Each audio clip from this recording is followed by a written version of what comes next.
3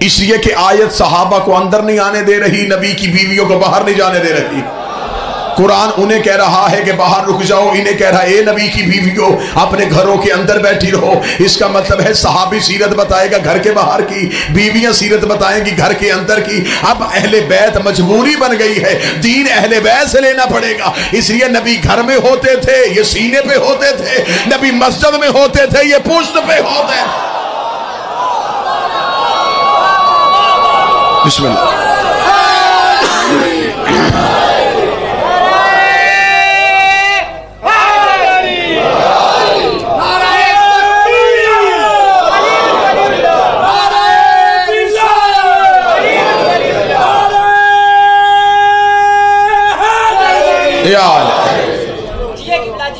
موضوع پسند ہے مجلس کا جی؟ بس آپ نے پوائنٹ نوٹ کرتے جانے ہیں، اس دلیل پہ آپ کو کوئی رد نہیں دے سکے گا۔ اب اس کا مطلب ہے کہ ہمیں چاہیے نبی کی مکمل سیرت۔ اب اتنے طریقے ہیں، مسجدوں میں مسجد اللہ کی ہے لیکن باہر فرقے کا نام لکھا ہے، یہ حنفی ہے، یہ بریلویوں کی ہے، یہ دیوبندیوں کی ہے، یہ شیعوں کی ہے۔ مسجد اللہ کی تھی، تقسیم ہو گئی فرقوں میں، یعنی کہ مسلمان اتنا جدید پسند ہوا اس نے اللہ بھی بانٹ لیا ہے۔ اب جو اپنے فرقے میں ہے وہ کہہ رہا ہے جی میرا مذہب ٹھیک ہے، کوئی اپنی عقیدے سے ایک انچ پیچھے ہٹنے کو تیار نہیں۔ قتل پہ آ جائیں گے، گالم گلوچ پہ آ جائیں گے، وہ کہیں گے نا ہمارا عقیدے کو نہیں چھیڑنا، ہمارا عقیدہ ٹھیک ہے۔ اب مسئلہ یہ ہے کہ نبی لے کے آئے تھے ایک دین، آج وہ دین مختلف حصوں میں تقسیم ہو گیا ہے، اور جس کے پاس ہے وہ کہتا میرا دین ٹھیک ہے، اور یہ سارے ہی مانتے ہیں کہ سب کا ٹھیک نہیں، ایک ایسا ہے جس کا ٹھیک ہے باقیوں کا غلط ہے۔ میں کسی پہ تنقید نہیں کروں گا، اپنا ٹھیک نہیں کروں گا، میرا کام ہے حقائق پڑھنے آپ کے ساتھ۔ اب آپ مجھ سے پوچھیں کہ دین نبی نے ایک دیا تھا، یہ فرقوں میں تقسیم کیسے ہوا؟ اب میں وجہ پڑھ دیتا ہوں، بندے یہ وجہ منبر سے پڑھتے نہیں، میں پڑھنے لگا۔ میری کوشش ہوتی ہے کہ اپنی قوم تک حقائق کی آخری حد تک جا کے ہم حقیقت آپ کے سامنے رکھ سکیں کہ آخر یہ اتنے فرقے کیوں بن گئے۔ میں اس سے پہلے ایک مثال دوں گا، مثال دی ہوئی بات بندوں کو ہمیشہ یاد رہتی ہے۔ میں مثال کا سہارا لے رہا ہوں تمہاری یادداشت میں بات کو محفوظ رکھنے کے لیے۔ میں آپ کے سامنے مجلس پڑھ رہا ہوں، 35-40 منٹ مجلس پڑھنے کے بعد میں اعلان کروں کہ جو میں نے پڑھا میرا مجمع مجھے سنائے۔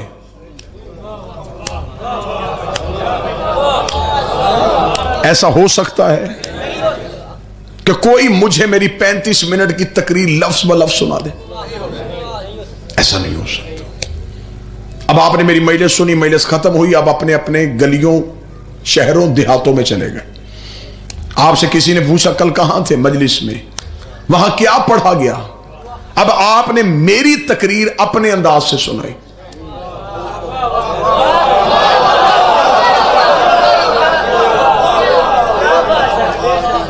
پڑھے لکھے نے اپنے طریقے سے، ان پڑھ نے اپنے طریقے سے، بچے نے اپنے طریقے سے، جاہل نے اپنے طریقے سے، بزرگ نے اپنے طریقے سے، عالم نے اپنے طریقے سے۔ تقریر ایک تھی۔ بادشاہ حسین عزت عطا فرمائے۔ یہ مختلف حصوں میں تقسیم کیوں ہو گئے؟ کیوں؟ جتنے راوی بدلتے گئے اتنی تقریر بدلتی گئی، کیونکہ آپ کو یاد ہی نہیں ہوئی تھی، آپ نے تو اپنے اپنے انداز سے سنانی تھی نا۔ تو پھر اب تکلیف نہ ہو کسی بندے کو، تو بعد میں حقیقت کی کرنے لگا ہوں۔ رات کی تنہائی میں بستر پہ سوچے گا تو ضرور کہے گا جو شیعہ خطیب تھا بعد وہ سچی کر گیا۔ میری 35 منٹ کی تقریر اتنے پڑھے لکھے بندوں کو یاد نہیں ہو سکتی، نبی کی 23 سال کی تبلیغ چند دن پہلے بدھ چھوڑنے والے بندوں کو یاد کیسے ہو سکتی؟ وہ نبی کی سیرت کیسے بتا سکتے؟ اب جو نبی بول رہے ہوتے تھے وہ نبی کی ذاتی تقریر نہیں ہوتی تھی۔ خدا کہتا ہے یہ نہیں بولتا، میں بولتا ہوں۔ نبی تقریر ایک کرتے تھے، وہ اللہ کی زبان ہوتی تھی۔ لوگ سن کے اپنے اپنے علاقوں میں جا کے سناتے، تقریر میں فرق آ جاتا، اسی فرق سے فرقے بن گئے۔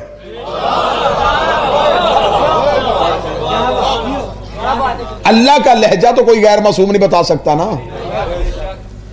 تو توحید کے لہجے میں اتنا سا بھی فرق آ جائے تو اتنا سا بھی فرق جو ہے وہ مذہب کا فرق ہو گیا۔ تقریر اسی مثال کو آگے بڑھاؤں گا، آپ نے بڑے اچھے طریقے سے یہ مثال کو پسند کیا تو میرا خیال ہے اسی مثال کو آگے بڑھاتے۔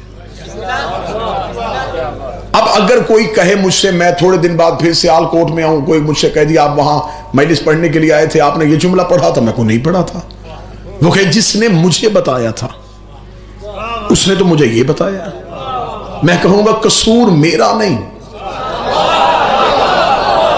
تو نے جس سے پوچھا وہ بندہ سچا نہیں تھا، میری تقریر اس نے تجھے توڑ مروڑ کے سنا دی۔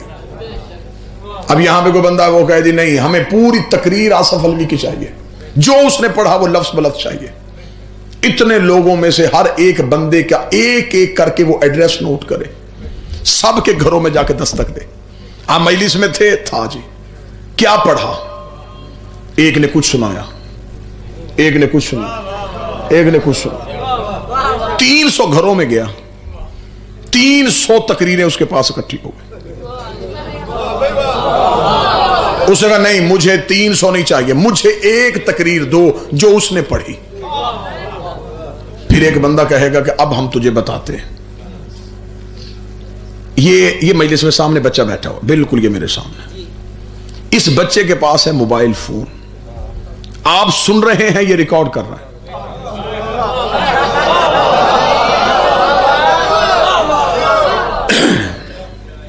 اس بندے نے آگے کہا جی مجھے تقریر چاہیے، بندوں نے کہا تو ایک ایک دروازے پہ نہ جا، نہ اپنا وقت ضائع کر، نہ لوگوں کا ٹائم ضائع کر، ان میں سے کسی کو تقریر یاد نہیں۔ ایک بچہ وہاں بیٹھا ہوا تھا، بیٹھا بھی منبر کے قریب تھا، اس کے پاس ایک ایسا آلہ تھا جو باتوں کو ریکارڈ کر رہا تھا۔ اب اس علاقے کے بوڑھے اسی بات میں لڑ پڑے کہ وہ بوڑھوں کے ہوتے ہوئے بچے سے کیوں پوچھ رہے ہو؟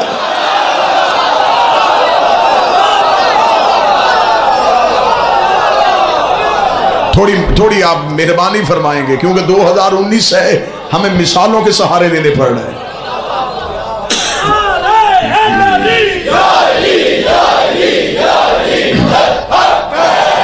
اتنے بڑے بڑے بندے بیٹھے تھے اور یہ ان کے ہوتے ہوئے بچے سے پوچھ رہا ہے، تو وہ صاحب عقل انہیں سمجھائے گا بابا جی اس میں ناراض ہونے والی بات نہیں، آپ کے حافظے میں تو بات ہی نہیں ہے۔ اس بچے کے پاس ایک ایسا آلہ تھا جو باتوں کو محفوظ کر رہا تھا۔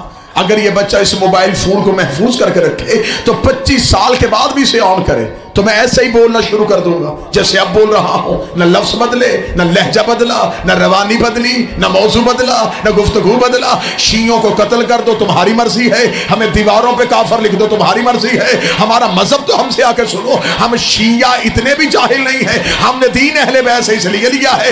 نبوت بول رہی تھی، امامت محفوظ کر رہی تھی، نبوت بول رہی تھی، امامت محفوظ کر رہی تھی۔ 25 سال کے بعد علی نے آ کے مدینے کی مسجد میں نماز پڑھائی تو اندھے صحابی نے چیخ مار کے کہا آج محمد والی نماز یاد آئے۔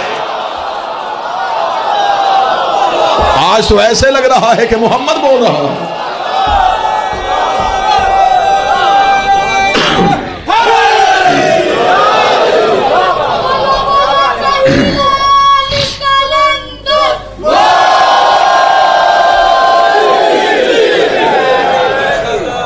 دین لینا ہے ہم نے امام سے،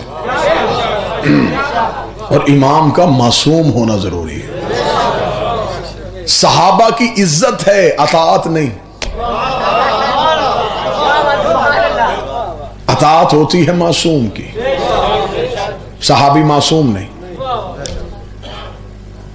اہل بیت کی عزت بھی ہے، اطاعت بھی ہے۔